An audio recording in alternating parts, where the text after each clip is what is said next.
ప్రభు పేరట దేవుని బిడ్డని మీ అందరికీ సమాధానము కలుగునుగాక. ఆమేన్.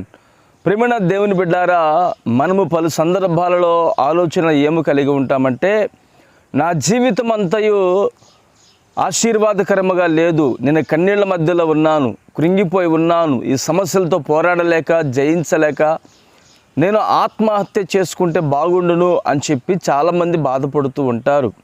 మరి ఈ రోజున నీవు ఎలాంటి బాధల మధ్యలో, కృంగుదల మధ్యలో నలిగిపోతున్నావో నీవు ప్రార్థన చేసుకునము. నా ప్రభు నీకు తోడై నిలిచి నీ ప్రతి బాధ నుంచి విడిపించి నీ బ్రతుకులో నీకు నోటి నిండా నవ్వును కలుగు చేయగలిగిన వాడు.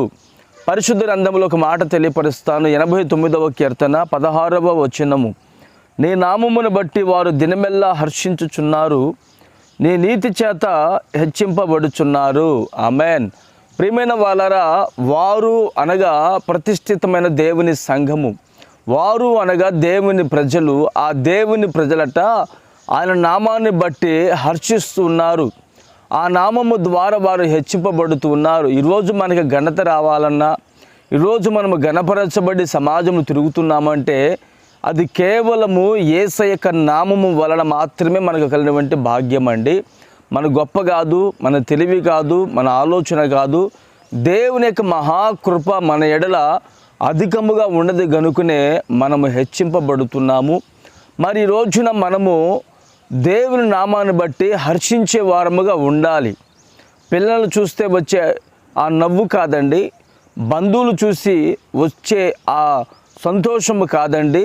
దేవుని నామము పేరిట మనం ఎప్పుడైతే ప్రభుని స్తుతిస్తామో మన నోటి నిండా నవ్వు కలుగుతుంది. ఆ నవ్వు ద్వారా, ఆ సంతోషము ద్వారా, ఆ హర్షించడం ద్వారా మన బ్రతుకులో ఉన్నటువంటి చీకటి తొలగిపోయి ప్రభువుని నామాన్ని మహిమపరిచేటువంటి కృప నా ప్రభు నీకు ధారాళముగా దయచేయునుగాక. ఆమేన్. ప్రార్థన చేసుకుందాం. ప్రేమగల తండ్రి, పరిశుద్ధుడా, జీవాధిపతి, స్తోత్రం చెల్లిస్తున్నాము నాయన. నీ నామమును బట్టే మాకు సంతోషము కలుగుతుందని, నీ నామము ద్వారానే మాకు ఘనత కలుగుతుందని మీరు మాకు తెలియపరిచి ఉన్నారు. ఈరోజు నీ బిడ్డల జీవితంలో ఎవరైతే ఆనందానికి దూరమైపోయి ఉన్నారో, అవమానానికి దగ్గరగా ఉన్నారో, నీ బిడ్డలకు నీ ద్వారా గొప్ప ఆనందమును, గొప్ప ఘనతను కలుగు చేసి మహిమ పొందుకోమని యేసు నామమున ప్రార్థిస్తున్నాను తండ్రి. ఆమేన్. ప్రియమైన వాళ్ళరా, యూట్యూబ్ ఛానల్లో థ్యాంక్స్, సూపర్ థ్యాంక్స్ ద్వారా మీ సపోర్ట్ని మా యూట్యూబ్ ఛానల్కి అందించాలని ప్రేమతో కోరుకుంటున్నాను.